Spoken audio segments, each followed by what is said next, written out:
The moment so many of us have been waiting for. Of course, we're talking about the new CDC guidance saying fully vaccinated people no longer need to wear masks or stay socially distant. So for many of us, it'll come down to what state and local governments allow, but a lot of places are following suit and doing away with mask mandates inside. So this is a great day for people who are fully vaccinated. We've always been very open and transparent. We are all vaccinated here, but there are still a lot of questions. Like, how do you know who's really vaccinated or not? And what kind of proof will be required? And does this mean that vaccinated and unvaccinated people will be treated differently? What do you think, Al? I mean, I think when you send your kid to school, that's almost the only time that you know everybody in that building is vaccinated. But when you go anywhere else, a ball game, a restaurant, you don't know. There's a lot of people that are anti-vaxxers, don't get themselves or their kids vaccinated, and you don't know when they're at the playground. So I think we've all made it this far not knowing, and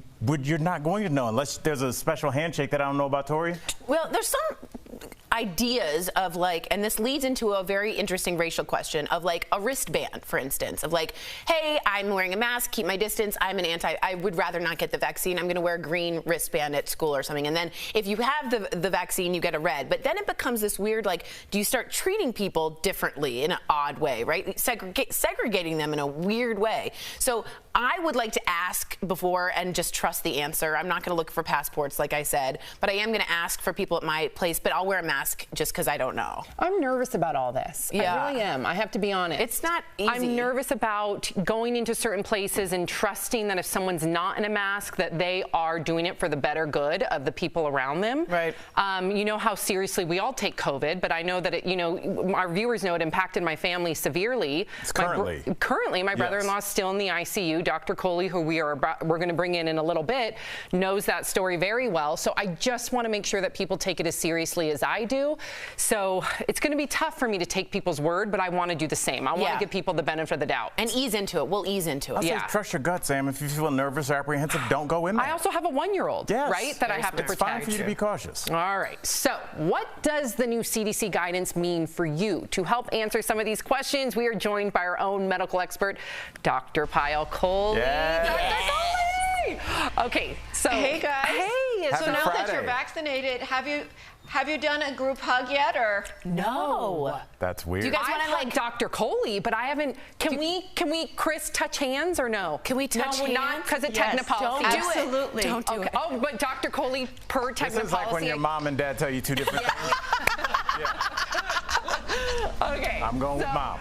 Dr. Kohli, let's start with the biggest question that so many of us want to know. Does this mean the pandemic is finally over, at least for fully vaccinated people?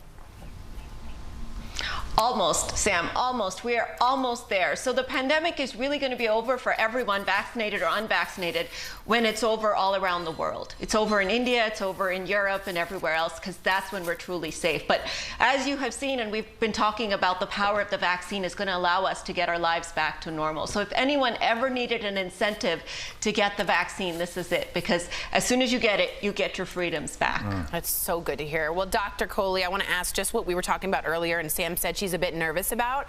What if you are vaccinated and you're fine, but you're going to a barbecue, a grocery store, a party I hope to be invited to one day? What would you do? Would you wear your mask? Tori, I absolutely would wear my mask. And it's not so much because I'm at risk, because once I'm fully vaccinated, I am protected, from getting this from unvaccinated people. But it's really to create the culture that when you're in an unfamiliar situation where you can't verify that everybody there is vaccinated, you all really should be wearing the mask. And to what Sam just said, for example, if Miles was at this party, he can't wear a mask. He's only 1 year old. And so the rest of us have to make sure that the unvaccinated people are covered up to keep him protected. Fair. All right, well, this is near and dear to my heart. Doc, I have to ask you, what about kids in masks? Do kids still need to wear them even if they're with their parents that are fully vaccinated? Yes, they do, and this is going to be really tricky. I think we're in this weird transition period right now where we're starting to shift towards normal. parents are vaccinated, but kids, especially those under the age of 12, Al, they're not even going to be eligible for the vaccine till probably fall of this year. So we absolutely have to encourage them to wear the mask, wash their hands, continue to do those mitigation measures because they're the vulnerable population. And for that reason, some of the adults may still have to model that behavior by wearing the mask themselves. And my other fear is if that kids start losing the mask, the virus is going to shift into our kids. It's going to start to infect them at a higher rate. So we really have to be sure to all work together to keep them protected. Well said, Dr. Kohli. We really appreciate you, your expertise this entire time. Think about Sam from day one. I know. When she was here and we were just hearing whispers of COVID I know. to this day. I know. And all that's been in between. And She's it's been our Dr. Kohli advocate the from whole day time. one. We appreciate you. Thank you so much for coming on DBL and helping to answer all of our questions. We love you. Truly.